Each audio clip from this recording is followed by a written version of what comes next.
with Clinch, chatting all things MMA.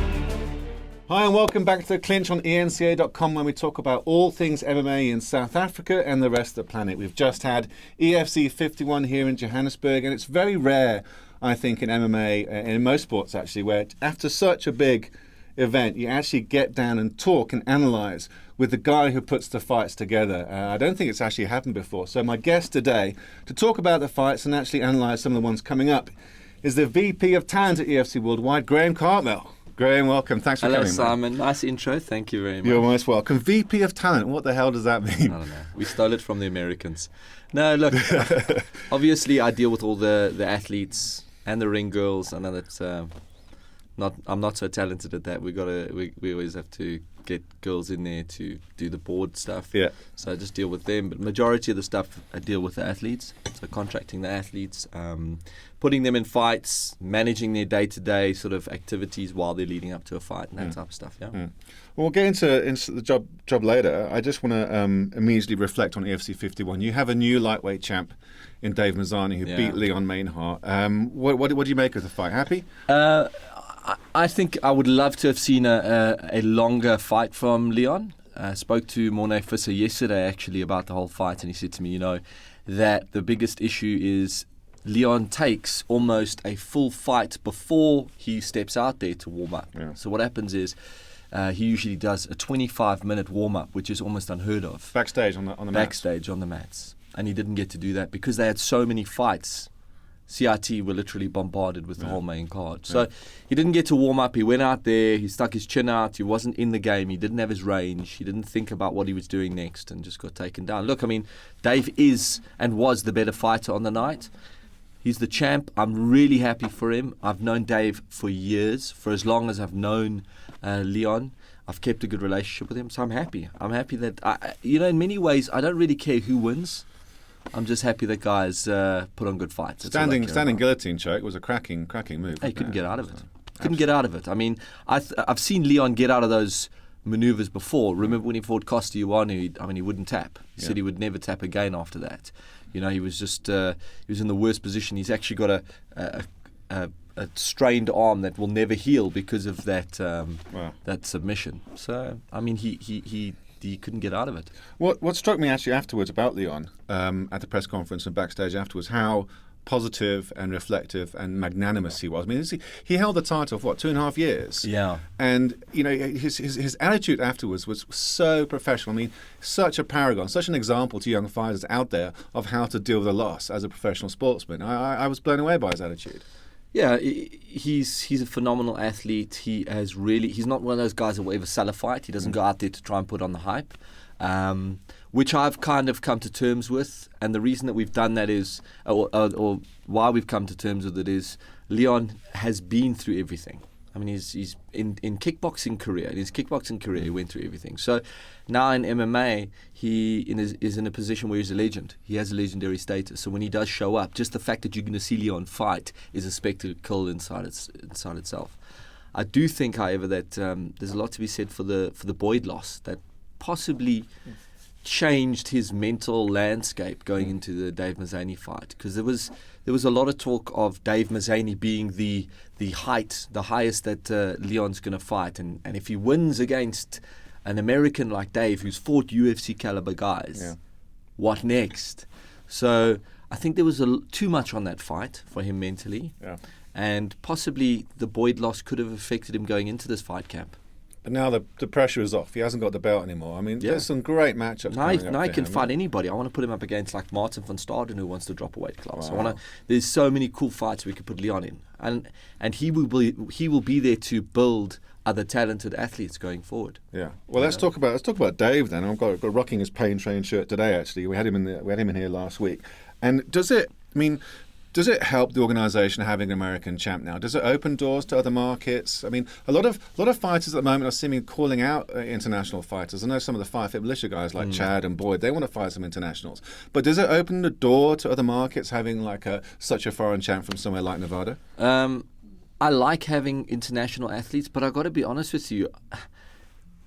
And it's a case of the athlete themselves think that fighting internationals is somehow going to make them better fighters. Yeah. That's not the case. Yeah. We've got phenomenal talent here. I mean, you have as big a chance as losing to a local boy as you do an international. I think there's a lot of grandeur attributed to fighting an international, like with Chad, like you mentioned. He fights an Irish lad. I think he fights better because he knows that the caliber in his head is better.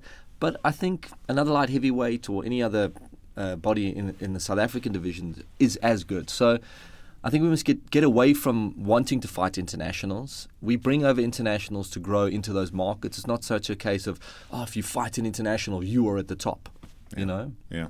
So it doesn't really necessarily help the EFC in terms of its It doesn't. We're doing a UK versus South Africa card. I mean, we're not such a big influence in the American market. I think you've got today, the only big news that I can say about the American side is we've got Zulu Boy, who's in the Ultimate Fighter. Yeah. I think you will have seen the press going out about that, which is cool. It just proves that if you want to fight in EFC, you have to be the best. And if you get to the top of the food chain in EFC, you can then migrate overseas and go fight there if you want to, as an option. Doesn't mean it's the best option. Sure. It is just an option.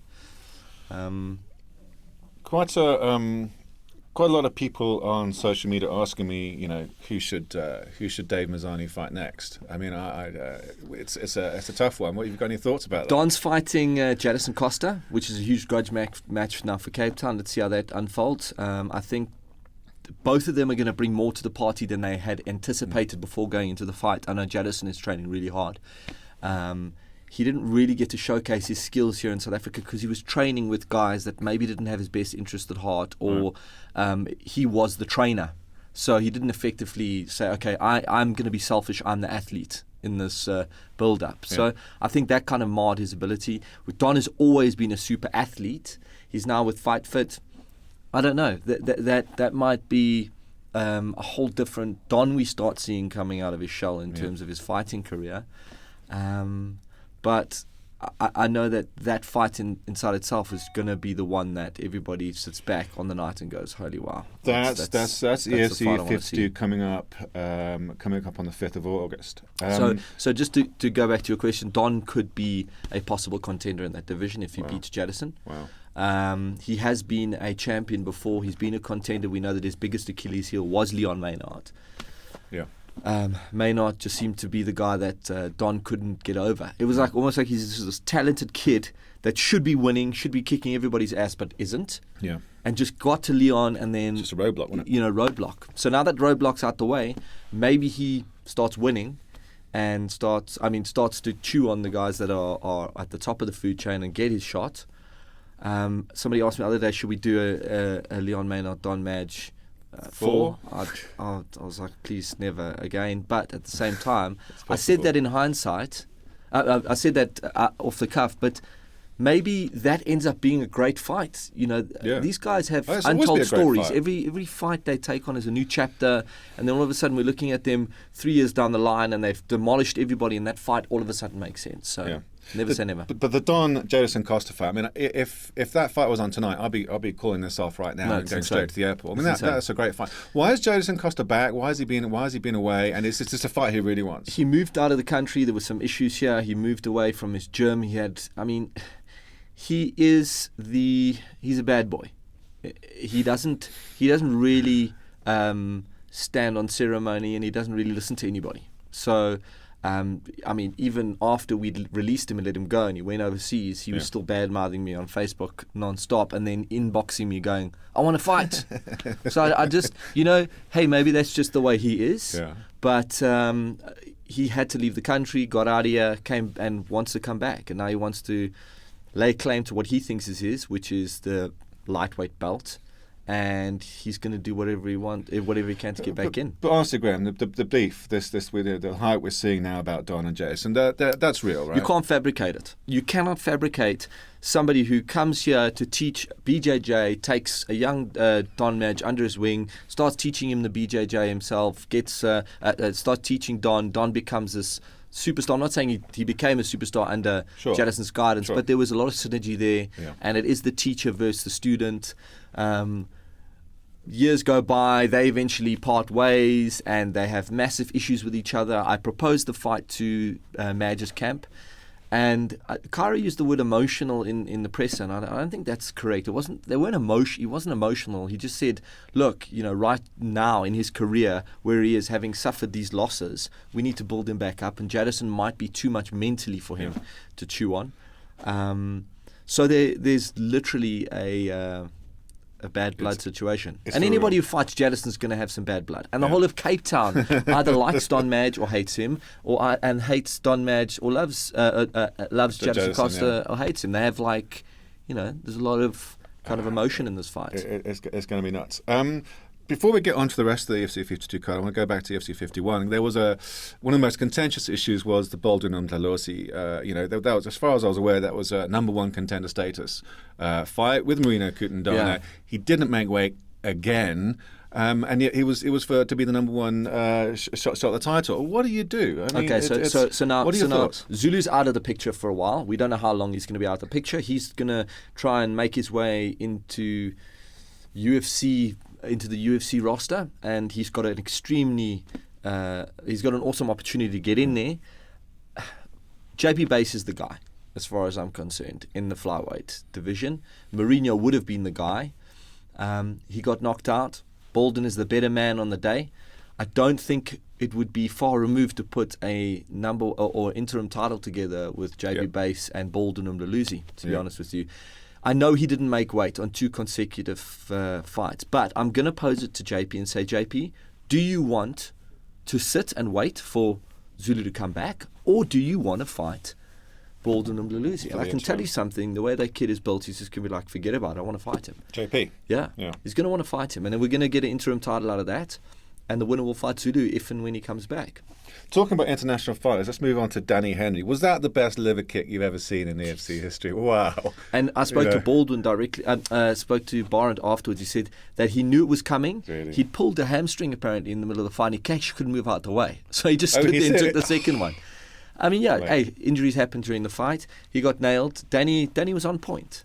And there's a nice fight coming up for Danny now. I want to put him up against Wade Groth. Oh, wow. Okay. Yeah, so we're creating this whole UK versus South Africa fight card for 53. 53, all right. And that could be a fight that goes on there. But what do you do at the featherweights now? It's getting a bit complex there, isn't it? What do you do? Everybody's fought everybody, or everybody's beaten everybody at some stage in their career. But like I said, we evolve. And 3 years from now, 3 years on from when those guys won or lost, the whole division is a different animal. Yeah. You've got some serious beasts in that division, like a guy Hanru Buerta, who you would have never thought in his early stages, he's good, but is he going to get to title contention?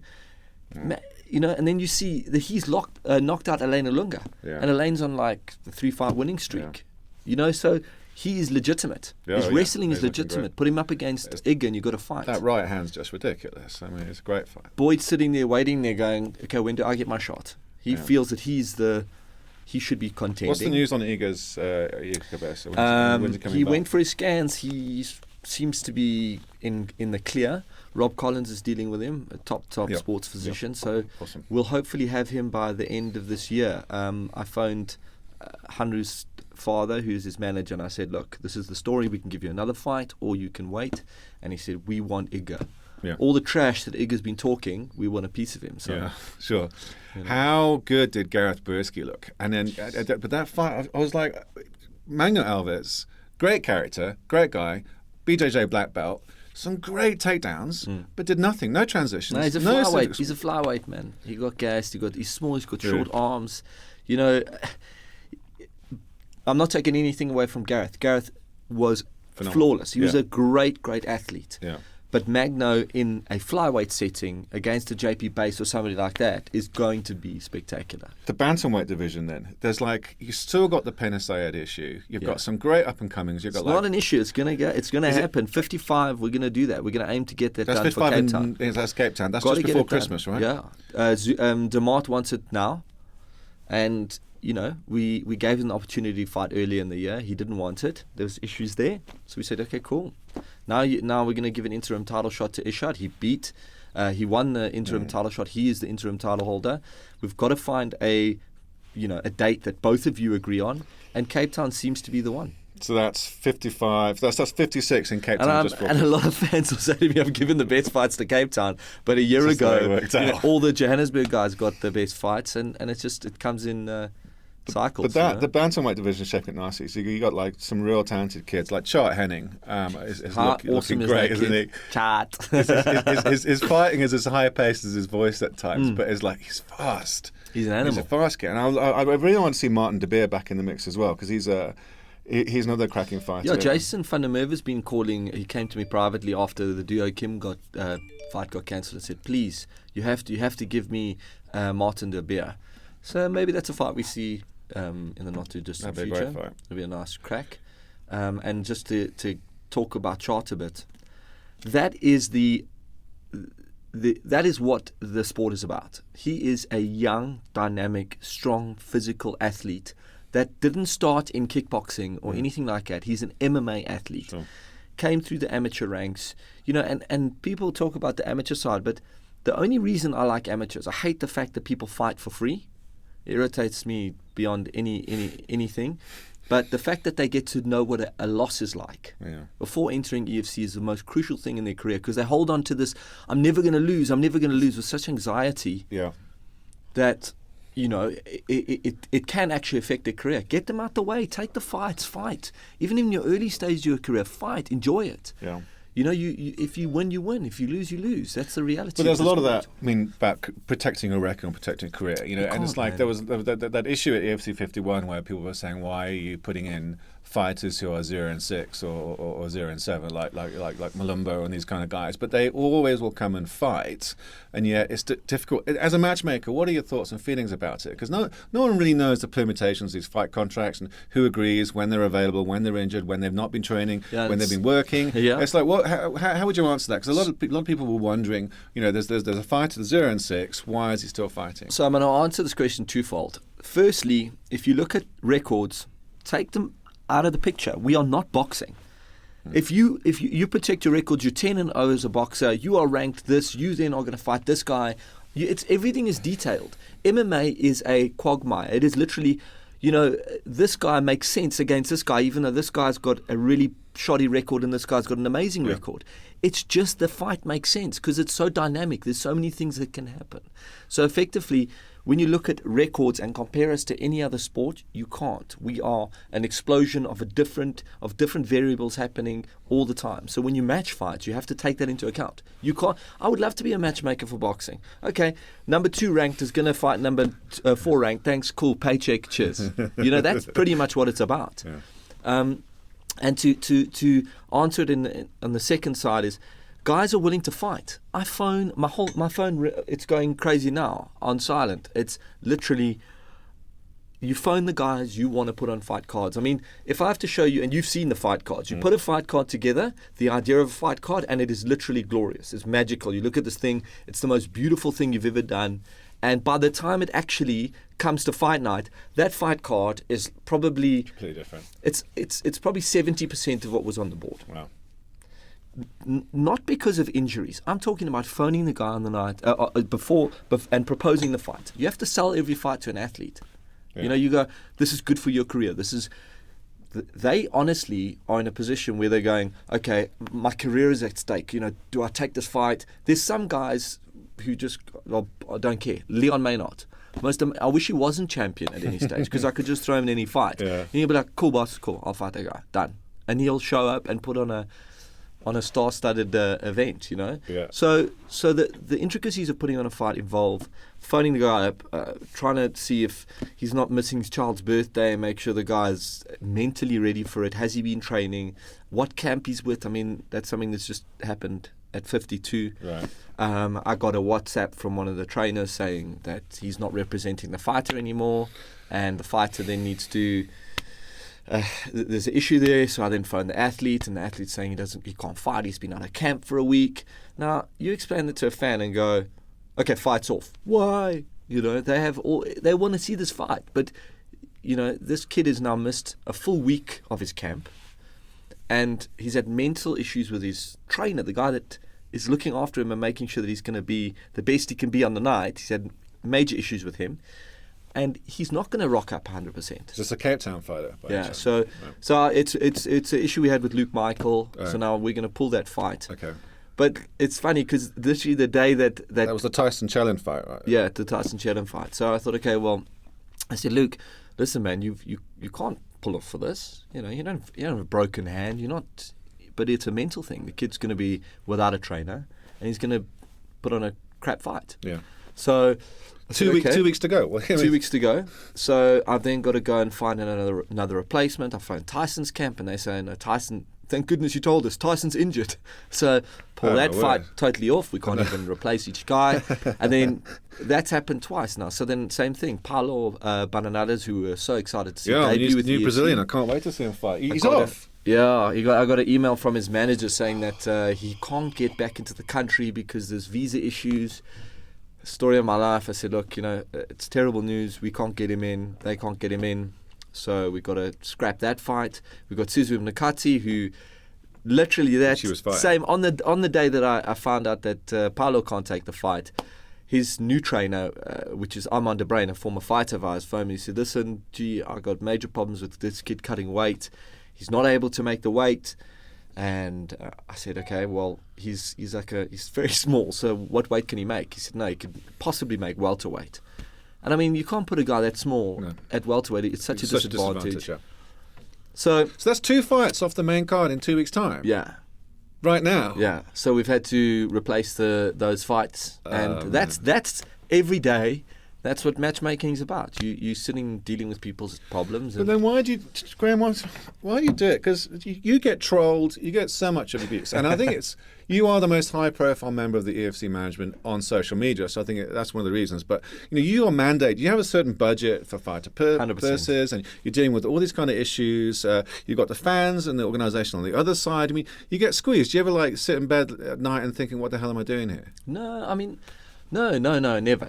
I really love my job. It's you got to take the negative out of it. If guys pull off the fight card, I don't take that as a personal attack. I don't take it personally. I know that what we do is we're impeccable with our actions. So effectively, when it comes to fight night and athletes sitting with us, I know that they are in the best care that they can possibly be in as an MMA athlete, unequivocally. I can go to bed at night knowing that, rather than a guy pulling off a fight card. There'll always be fights to put on. Those stresses are not really a reality for me. The stresses are come fight night. Is everybody done the MRI scans? Is everybody covered medically? Do we have the right doctors? Where's the hospital? Those types of logistic issues are the main things that I stress about, and the reason that I'm happy we're involved in the sport. Well, then talk about getting caught in the middle. I mean, do you believe that fighters in your organisation are paid enough? It's such a hard question to answer with a simple sort of. So I haven't met a single fighter I think who's happy to say. I haven't met a single person on the planet who is happy in any with industry. what they. I mean, I was joking. One of the athletes said, "Oh, pay me more." And we were having coffee, and I said to the waitress, "I said, are you happy with what you earn?" She said, "No." I said, "Well, I'm not happy with what I earn. Nobody's happy with. If you're happy with what you earn, yeah. But you're not asking the waitress to go in and have the crap beaten out of it. Possibly. Absolutely. So, as an industry standard, I say that this. EFC's been around for 7 years, and we have paid the most out of any combat sport, in terms of from the guys that start off with an 0-0 record, all the way through to our top guys. You walk into EFC, you're earning more as a debut athlete than you're earning playing for the baby box. You know what I mean? Or the Blue Bulls. You mentioned the fact you've been for 7 years now, so you've been making fights for 7 years, and it's obviously the negotiations, the way you deal with the athletes and their managers and their coaches every day. I mean, you've obviously developed quite a lot of personal and professional relationships with these guys. Do you ever think, when you're there sitting cage side, and there's these guys you know so well, and obviously there's some guys you're very fond of, have good relationships with, and they're about to possibly put themselves in harm's way. Do you ever search your heart sometimes and think, why am I doing this to these people? It's so weird. It goes back to the payment thing. It's like guys. I can tell you something. They are not earning more money doing something else. Yeah. So, you know what I mean. But you don't think if guys are earning more money? If guys are earning more money doing something else, I'll say go and do that. Why get punched in the head? Yeah. They are earning more than they're ever going to earn in doing anything else in their careers. Yeah. So, like, people say, I want to earn more money. I'm like, geez, you earn quite a packet, so you must see what I earn. The whole tearing into your morals of putting fights on. Yeah. They put themselves in that position. Sure. We provide the safest platform for them to do it. Yeah. And can I tell you something? I sat with an athlete today, talking to an athlete's wife, and I know that I can have a better discussion with her because her fighter or her husband will get in the hexagon and fight with almost like no medical attached to it or in any arena for as much money as you can possibly suck out of it. Right? Wow. And he may or may not get paid at the end of that fight that he goes into with some organizations or whatever. They come to us. She goes, at least I know you guys are looking after this guy. You care about him. You have a vested interest. And he's earning well. He's earning enough money to sustain himself. Sponsors want to be on board with EFC because they know that we have integrity with our athletes. And the knock-on effect of the guy fighting for us is going to be exponential in terms of his earnings. We're running out of time, so I just want to get some points down. I know some of the fans out there want to know. Can I ask you who will be fighting for the first title in women's MMA in the EFC for the women's title? Well, it's not signed yet, but I'm going to have a hard time signing it. But I would like to see Shauna obviously fight for the first women's title, and I'd like her to fight somebody like Amanda Lino. I think keeping two South Africans in the mix is ideal. We had Isabella Perret, who was a strong force. She came in, she beat Lino. She subsequently went back to France, and because there's opportunities in Europe for them to earn good money there and fight, and if it doesn't affect them from we do a lot of research when we allow athletes to go and fight internationally if they are international. Sure. We make sure that the organizations they fight for are as good as ours in terms of what we believe are the requirements to fight, like so no doping and the medical side. And if it's good, they go and fight. She earned, but she lost twice consecutively. So for me to then bring her back here and her to fight Shauna doesn't even want that fight. She doesn't think that she's credible. All right, cool. So definitely you're looking at Shauna. Lina's the girl. Lina and Shauna should be fighting each other, yeah? We had a viewer tweet us, Johan Smuts, asking what fight at EFC 53 we're looking forward to the most. And that was, you mentioned it earlier, that was the South Africa against UK fight card. What fight are you looking forward to the most on that card? 'Cause that's a cracker. And what can you reveal what's still on that card? I've got Yannick Bahati and Dave Bursky fighting for the middleweight title. I think that's going to be cool. I think that Chris Bright fighting Ozzy Thomas. It's a new guy. So you're not fighting Christian Holly anymore? We've looked at Christian Holly. I think Ozzy Thomas has a longer-term career with EFC because he's more of a prospect. Okay, cool. So we can grow him better. And it'll make a better fight for Chris. I'm trying to get a guy named Tom Aspinall into EFC, really top heavyweight in the UK. Fought at Bama to fight Andrew van Sale. Yeah. Female fights on there. Daniela's definitely going to fight against a UK girl. We've got to get that going. Great. And obviously Wade Gross and Danny Henry. That's a cracking fight.